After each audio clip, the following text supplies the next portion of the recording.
समय का चक्र बड़ा बलवान होता है। समय जब बदलता है, समय का पहिया जब घूमता है, तो राजा फकीर और फकीर राजा बन सकता है। यानी कि समय के बदलाव से कोई भी व्यक्ति फर्श से अर्श पर और अर्श से फर्श पर आ सकता है।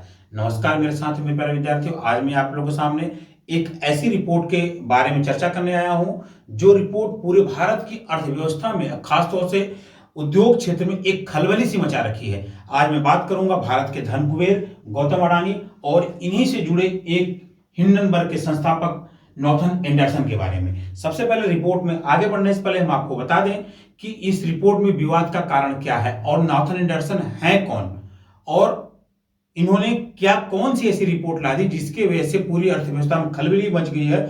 और यह रिपोर्ट पेश होने के 3 दिन के अंदर ही अडानी की संपत्ति में $65 बिलियन का नुकसान हुआ है। यानी कि अडानी की जो कुल संपत्ति थी उसमें $65 बिलियन का नुकसान होता है और अडानी विश्व के टॉप 20 अमीरों की लिस्ट से बाहर हो जाते हैं। जो शख्स विश्व का तीसरा सबसे बड़ा अमीर व्यक्ति था, अब वह टॉप 20 में भी नहीं है। अब वीडियो में आगे बढ़ते हैं, बात करते हैं।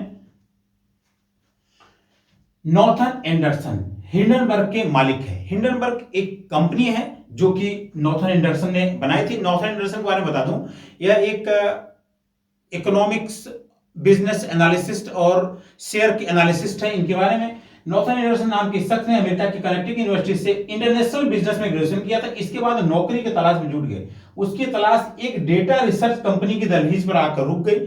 डेटा रिसर्च कंपनी, उससे नौकरी मिल जाती। इस कंपनी में उसका काम पैसे के इन्वेस्टमेंट से जुड़ा होता है। यानी कि नॉर्थन एंडरसन काम जो इन्वेस्टमेंट में होता है और एक इन्वेस्टमेंट एनालाइजर भी है।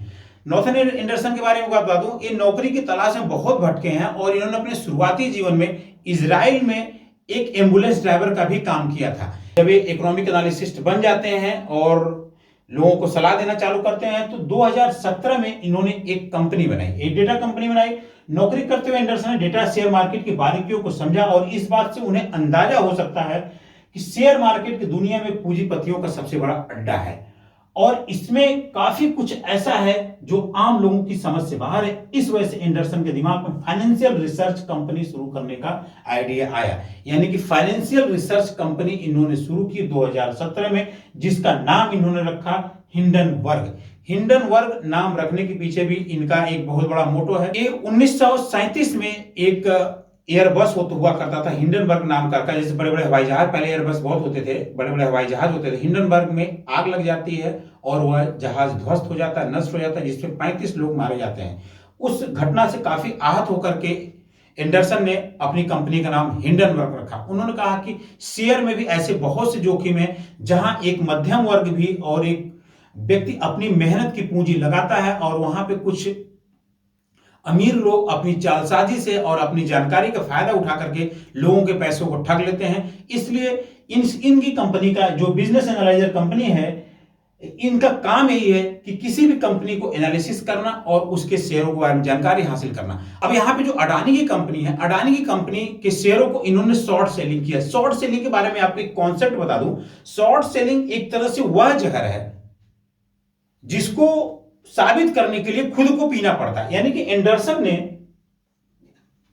अडानी की कंपनियों को शॉर्ट सेलिंग किया। देखिए, शॉर्ट सेलिंग के बारे में एक कॉन्सेप्ट बता दो, बड़ा ही महत्वपूर्ण है। ये बिजनेस का नया आइडिया आया है। अभी आप देखेंगे बिजनेस में कैसे कैसे आइडियाज आते हैं। जैसे कोई भी व्यक्ति जब शेयर में पैसे लगाता है, वह 1000 रुपए मान लीजिए लगाता है, तो यह उम्मीद से लगाता है इस शेयर की वैल्यू बढ़ेगी तो उसको फायदा होगा, उसको लाभ होगा। कल को अगर इस शेयर की वैल्यू 1500 हो जाती है तो इसको 500 का फायदा होता है। लेकिन कल को अगर शेयर की वैल्यू अगर 0 हो जाती है तो इसको 1000 का नुकसान होता है। यानी कि इसका मैक्सिमम नुकसान जो है 1000 तक ही हो सकता है, इससे ज्यादा का नुकसान नहीं हो सकता है। लेकिन शॉर्ट सेलिंग में क्या होता है कि जो शॉर्ट सेलिंग में पैसा लगाते हैं, जैसे जो कि हिंडनबर्ग कंपनी पैसे लगाती है शॉर्ट सेलिंग में वो इस बात के पैसे लगाती है कि इस कंपनी के शेयर कितने नीचे जाएंगे। यानी कि एक कंपनी के शेयर नीचे आने पे पैसे लगाती है, जो कि अपने आप में काफी समझने वाली बात है। तो हिंडनबर्ग कंपनी यही काम करती है। जिस कंपनियों पे इनको शक होता है कि यह कंपनी फ्रॉड है, इससे जालसाजी है, तो ये उस कंपनी के शॉर्ट सेलिंग करते हैं। उनके शेयरों की शॉर्ट सेलिंग करते हैं और उस कंपनी के कुछ ऐसा खुलासा करते हैं जिससे उस कंपनी के शेयर्स डाउन होते हैं, और जब शेयर्स डाउन होते हैं तभी इनको फायदा होता है। लेकिन यहां पे अगर शेयर्स, जैसे मैंने कहा ना कि जहर को साबित करने के लिए असली है कि नकली उसको खुद ही पीना पड़ता, अगर उनके जो आरोप हैं बेबुनियाद निकले और उस कंपनी के शेयर्स गिरने की बजाय ऊपर जाने लगे तो इस शॉर्ट सेलिंग का इनका पूरा पैसा डूब जाएगा।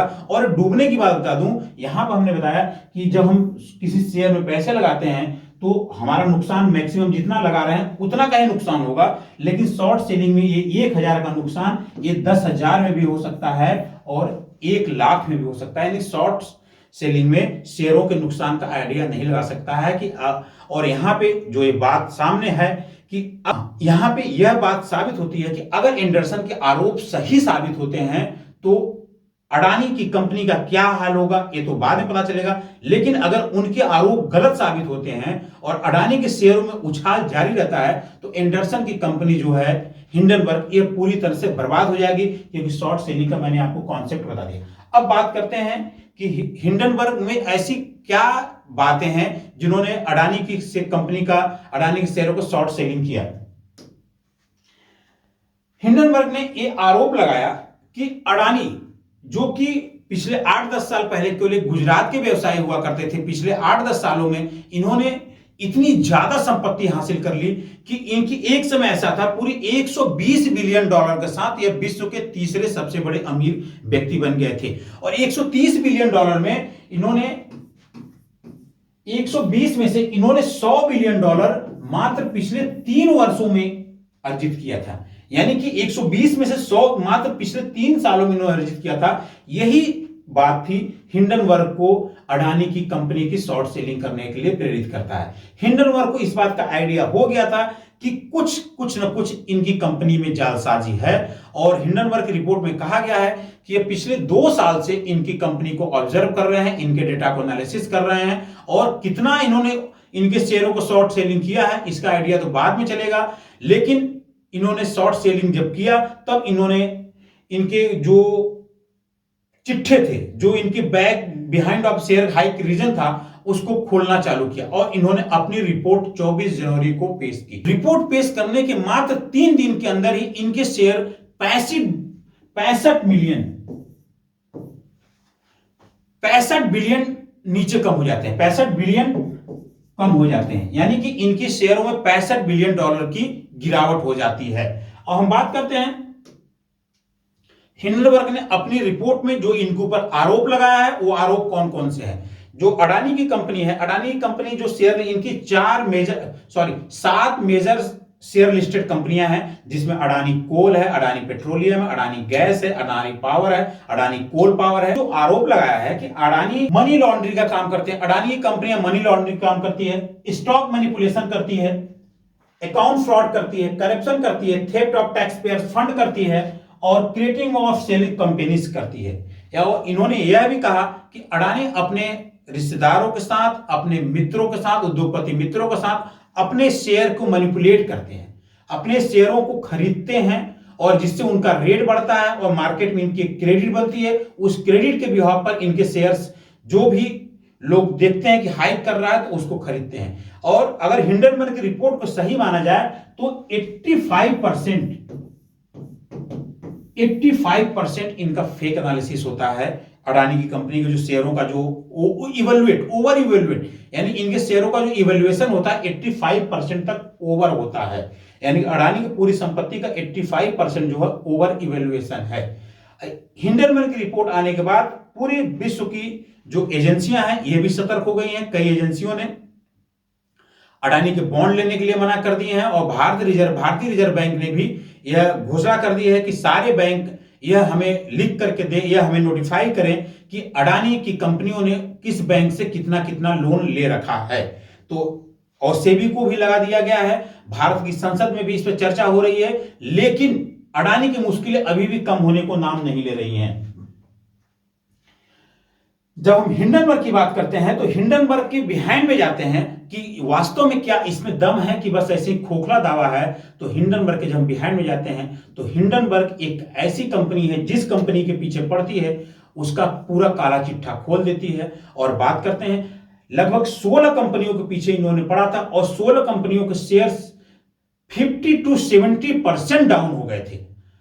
खास 5 कंपनियों की बात करते हैं, जीनियस ब्रांड्स, नोकिला, विनस फाइनेंस और चाइनाज मेटल रिसोर्सेस। इसमें हम बात करेंगे सितंबर 2016 में निकोला में इनका शॉर्ट सेलिंग की जाती है और इनकी रिपोर्ट आने के बाद इनके शेयर्स में 71% की गिरावट होती है। निकोला के शेयर्स में 71% की गिरावट होती है और बाद में जब पता चलता है तो पता चलता है कि इन्होंने कितनी शॉर्ट सेलिंग की थी। और हम बात करते हैं जीनस ब्रांड्स की बात करते हैं, ये रिपोर्ट्स आने पर जब इनके शेयर्स के वैल्यू थे 8.6 थे, लेकिन रिपोर्ट आने के 3 दिन के अंदर ही इनके शेयर्स के वैल्यू 1.6 हो गए, यानी कि इतना ज्यादा गिरावट हुआ। और बाद में जब रिपोर्ट का खुलासा होता है तो पता चला था इसके 43% का शॉर्ट सेलिंग किया गया था। जब से 29 जनवरी को अडानी की कंपनी ने पहला रिस्पांस दिया था और इसके बाद ही अडानी की मुश्किल शांत होने का नाम नहीं ले रही है। फोर्ब्स ने भी इनको एक ब्लैक लिस्टेड में डाल रखा है और क्रेडिट एक स्विस कंपनी है जिन्होंने इनको बॉन्ड को लेने से मना कर दिया है। अडानी का जो सबसे बड़ा 20,000 करोड़ का एफपीओ चल रहा था उसको भी अडानी ने कैंसिल कर दिया। उन्होंने कहा कि उनके शेयर्स के दाम गिर रहे हैं, इसलिए इस एफपीओ को कैंसिल किया जा रहा है, जो कि 20,000 करोड़ था। 20,000 करोड़ रुपए का पूरा इंतजाम हो चुका था। यानी कि हिंडनबर्ग जो कंपनी है वह कोई झोल नहीं करती है, क्योंकि हम बात करें हिंडनबर्ग के रिकॉर्ड में तो हिंडनबर्ग जिस कंपनी के पीछे पड़ती है उस कंपनी का दिवाला निकाल देती है। अब अडानी को जो इन्होंने रिपोर्ट दी थी, यह इनकी 106 पेज की जो हिंडनबर्ग की रिपोर्ट है, इस 106 पेज की जवाब में इन्होंने 413 पेज का इसका जवाब दिया। 106 पेज के रिपोर्ट के जवाब में हिंडनबर्ग के अडानी की कंपनी ने 430 का जवाब दिया, लेकिन उसमें जो 88 क्वेश्चन पूछे गए थे उस 88 क्वेश्चन में से एंडरसन का कहना है कि जो हमने 88 क्वेश्चन पूछे थे उसमें से अडानी ने किसी भी प्रश्नों का जवाब नहीं दिया है, वाजिब जवाब नहीं दिया है।